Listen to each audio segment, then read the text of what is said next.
বাংলাদেশের রাজনীতিতে আবার উত্তপ্ত পরিস্থিতি। এবার নতুন রাজনৈতিক শক্তি এনসিপি এর উপর গোপালগঞ্জে ভয়াবহ হামলা। কি ঘটল, কেন ঘটল এবং কে এর পেছনে, জেনে নিন বিস্তারিত এই রিপোর্টে। প্রথমে শিরোনাম। গোপালগঞ্জে এনসিপির শান্তিপূর্ণ মিছিলে আওয়ামী লীগ নেতাকর্মীর হামলা, ষড়যন্ত্রের গন্ধ। 16 জুলাই গোপালগঞ্জ বাংলাদেশের উদীয়মান রাজনৈতিক দল এনসিপি জাতীয় সিটিজেন পার্টির শান্তিপূর্ণ মার্চ টু গোপালগঞ্জ কর্মসূচিতে আওয়ামী লীগ এবং এর সহযোগী সংগঠনের কর্মীরা অতর্কিতে হামলা চালায়। এই ঘটনায় এখন পর্যন্ত 3 জন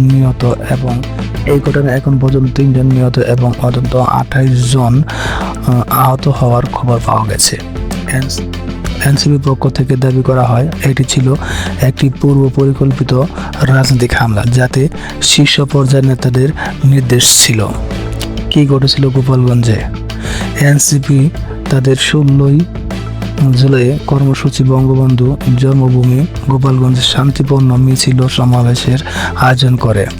সকাল থেকেই সেখানে আইন শৃঙ্খলা বাহিনী মোতায়েন ছিল। তবে হঠাৎই স্থায়ী আওয়ামী লীগ ও ছাত্রলীগ কর্মীরা লাঠি, বাঁশ, রড ও ইট নিয়ে হামলা চালায়। মঞ্চ ভাঙচুর, ব্যানার ছেঁড়া এবং কর্মীদের রক্তাক্ত অবস্থায় পালিয়ে যেতে হয়েছে। রাজনৈতিক প্রতিক্রিয়া। এনসিপির শীর্ষ নেতা মাহিউদ্দিন ফয়সাল বলেন, এটি কোনো সাধারণ হামলা নয়, বরং ক্ষমতাসীনদের একটি সুপরিকল্পিত রাজনৈতিক ষড়যন্ত্র। অপরদিকে আওয়ামী লীগ নেতারা এখন পর্যন্ত সরাসরি কোনো ব্যাখ্যা দেননি। কেউ বলছে বঙ্গবন্ধুর সমাধি এলাকায় কেউ রাজনৈতিক উত্তেজনা সৃষ্টি করলে জনগণ প্রক্রিয়া জানাতেই পারে, কিন্তু এই বক্তব্যকে এনসিপি প্রত্যাখ্যান করেছে। ষড়যন্ত্রের ইঙ্গিত।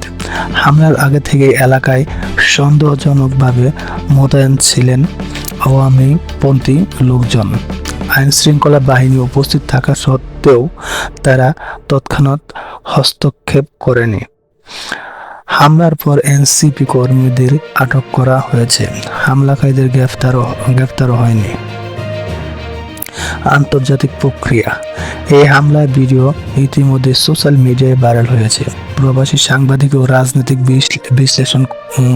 বিশ্লেষকরা বলছেন, গণতন্ত্রের নামে এই হামলা দেশের রাজনৈতিক ভবিষ্যতের জন্য অশনিত সংকেত। সাধারণ জনগণ ও বিশ্লেষকদের দাবি, সরকারকে দ্রুত একটি স্বচ্ছ তদন্ত করতে হবে এবং এই ঘটনার পেছনে কারা ছিল তা প্রকাশ্যে আনতে হবে, নতুবা রাজনৈতিক মত প্রকাশের স্বাধীনতা হুমকির মুখে পড়বে।